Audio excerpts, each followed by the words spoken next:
Welcome, everybody. This is Authors Bantering. I'm Josh Bresslin. That's Ian M. Rogers. And this week, we're going to be talking about rejection and how to handle it. Before we start, I'm going to give you guys a little anecdote because I find the story to be absolutely hilarious. Back in my MFA days, I had a professor who very famously had told us in a workshop that if he ever got rejected by any lit mag, so if he ever sent a short story off, ever got rejected by a lit mag, and they declined him, he would unsubscribe from that magazine, blast them, like just vocally reply to him, and then fester for 6 months and wonder why it was rejected. This professor now can act like a prima donna because they have a very famous brother. They were in a band when they were very young. They interned in college at a very famous magazine. They've had an agent since probably their early 20s. So this person has a lot of clout. They can get away with that attitude. But for everyone else, all of us, we cannot be that way. I get a kick out of that story every time because he gave it to us as almost like he was trying to give advice to us, but it's advice that no one could ever really take and apply. Well, did he tell you don't be like me, or did he just tell you the story completely without context? He completely just told us that, and it was actually a shock because one of the other professors had mentioned, they were like, "Yeah, I got rejected." It was a Paris Review, by the way, the magazine. They go, "Yeah, I submitted the Paris Review and they rejected me, but they gave me like that really high tier like rejection letter or something like that." I've been rejected quite a few times by them, and I was really happy when I got this before I finally broke out. And she mentioned the story, and the professor that got rejected there. And the professor basically knew it, and he goes, "They rejected that? What?" And she goes, "Yeah." And he goes, "If I ever get rejected, if I was to ever be rejected by," and then he goes into that little tangent. It was absolutely hilarious. If you were ever there, it'd be the funniest thing to watch. Just because after he actually left the room to go to the bathroom, and while they were gone, the other professor came to us and goes, "Listen, your experience is not going to be like his. Please understand, like, you need to actually accept the fact that rejection is going to be a part of your career and you need to learn how to move past it." That's good. I think it's really important to contextualize that kind of story. Oh, yeah. I would argue that the first professor's reaction is a very understandable one. Because I often feel like doing those things when I get rejected as well. I don't actually do them though. But then number two, I think that everyone has to accept that rejection is going to happen. It is going to happen. It's going to happen in different forms from different people, sometimes in cases when you really, really thought that something was going to work out. And I think to ignore that reality or to, have that come as a surprise or be blindsided by it, I think is setting yourself up for a really, really terrible letdown. Oh, yeah. So I do think that being aware that rejection is a thing that's going to happen is a really good first step. Absolutely. And so I think everybody watching this knows that it's part of the process. I think for a lot of people, you probably know it logically, but when the time comes and you get it, there's the emotional reaction that you weren't expecting where you feel like, "Oh my God, I can't believe it." And I want to make a very important distinction here. There are two things to be aware of. There's how you publicly address this, and there is how you privately address it. Yeah, privately, privately, I'm just like that professor. I'm like, "Man, I hate this thing. I can't believe you, mother effer." The whole deal, right? You've seen, if you guys have. Are we not allowed to swear on the podcast? I said mother effer. I did not say the full thing. Oh no, I mean. This is not made for kids. Yeah, go curse. Yeah, go curse. No, I put on the thing on YouTube saying this is not meant for kids content. I mean, so. Okay, good. Yeah. But anyways, I mean, anyone that's followed my vlog here, you guys have seen me, right? Plenty of times talk about, frustrations and all that stuff. And that's important. I think it's very important to let it out. I think it's very important to vocalize how you're feeling privately. But publicly, you cannot do that. Yes, obviously my vlog there, it was public in a sense, basically. But again, that was more designed to show my sort of private reactions. That way you guys know, oh, he's going through this. I'm going through it too. Yay, someone else is. And you're not sending those videos to the... Absolutely not. Exactly. Bingo. Exactly. That's a very, very important distinction. Exactly. And so it's important to recognize that publicly you need to take it with composure. You need to be very stoic. Rejection comes, awesome. Give the quick reply. Hey, thanks so much for your time for looking at this, or just don't reply at all. Whatever, that's fine. But angry email blasting, doing publicly decrying someone, it's not just kind of juvenile, but it's going to hurt you because the literary world is so small that your name will go around. Like agents remember the crazy ones, right? Like they go to lunch. Like agents have lunch with each other, right? Like they will mention, oh, this guy here, whatever, right? Replied to me in this. Oh wow, the crazy one there, and word will get around. So you have to always be publicly very well composed. I don't know if you have anything to add to that part of it. No. I No. think you preempted exactly what I was going to say, and I think those are two separate reasons for not confronting rejection. One, for your own benefit, and two, because it can actually come back to hurt you. There you go. I think there's a certain kind of character building that comes from being able to accept rejection. And again, I want to underline this. It's okay to be angry, and it's okay to be upset, and it's okay to feel let down or pissed off or just all those kinds of feelings. You shouldn't repress those feelings because that leads to all sorts of other kinds of problems. But to feel those feelings in such a way where you feel them privately or with a group of people that you trust, and then to let them out, and then to pull up your pants and go on, to just keep going, to paraphrase an old King of the Hill episode. But Right. and I think that's feeling those feelings and being upset is part of the process. Having certainly felt that, very often myself, one of the reasons I don't check my email in the morning anymore is because there were several mornings, even some weekend mornings actually, because the journal had sent the rejections on Saturday. But I would wake up and I would check my email, and the first thing I would see would be this rejection. Oh wow.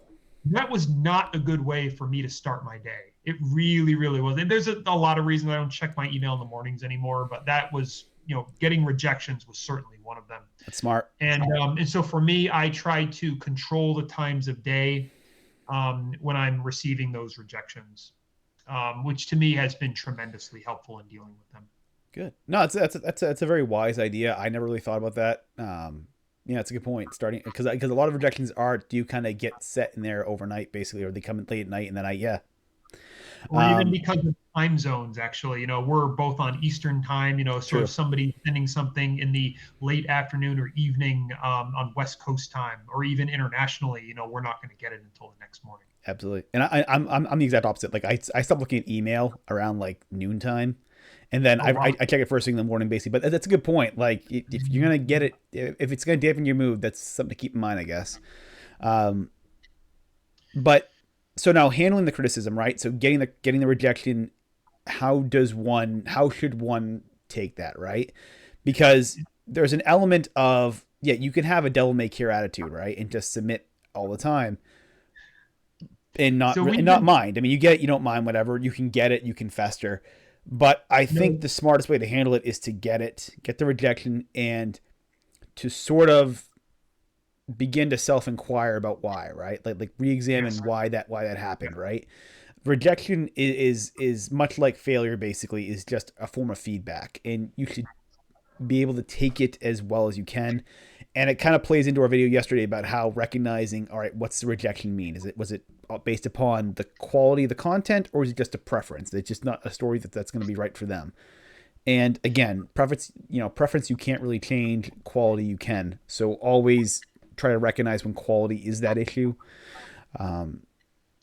Yeah, I think the kind of the core of what you're saying, which I agree with also, is that, using rejection as sort of a tool for your own self-development, and learning to tell the difference between when does one rejection or a key rejection, or maybe even, multiple rejections over a longer period of time, when does that indicate that a piece is not quite ready, or that, your writing is not quite ready for this particular publication or this particular type of publication? How can you use those rejections as feedback to yourself to become a better writer? And then also, again, we talked about this last week, differentiating between rejections that happen because the magazine got 10,000 submissions, or it's the wrong time, or it was the wrong outlet, or random chance, or something, how can you differentiate and not, get one rejection and think that the piece was terrible and needs to be completely redone? Absolutely. No, exactly. And I think you should be going in with an attitude of trying to almost amass the rejections. It's a weird counterintuitive thing, but it's something I picked up actually from RWW Green.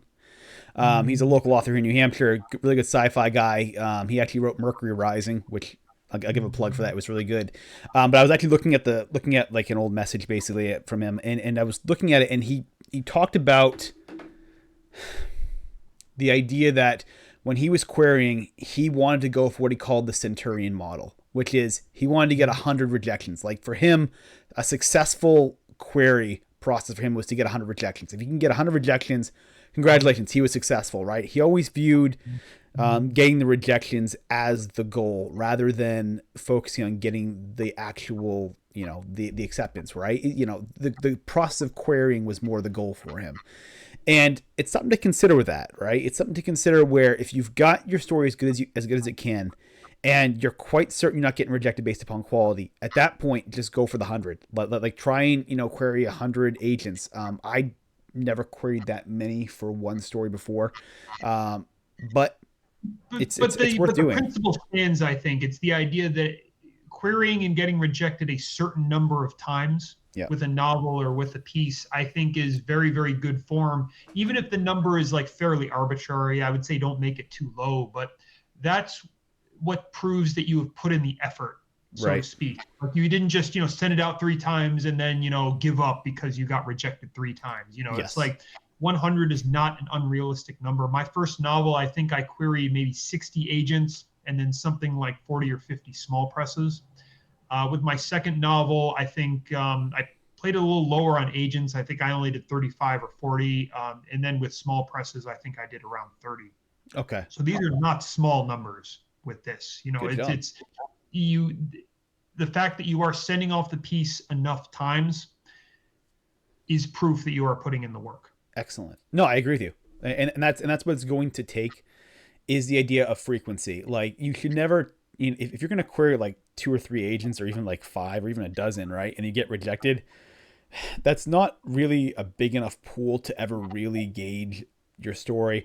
Yeah. Yes, there's every chance your story just is not good based on all rejecting it. Right. But it's also completely conceivable that they're just not the right ones for you. I mean, there's only so many really good agents for a story. Like I think that's one thing that agents are really good about, are recognizing that the story is good. Like it's good, but I cannot make this a profitable thing, right? Like, and it's a big difference, right? It's your story can be good, but you really have to hit the kind of thread that needle for an agent for them to be able to invest their time and to try and see if they can make money off this thing.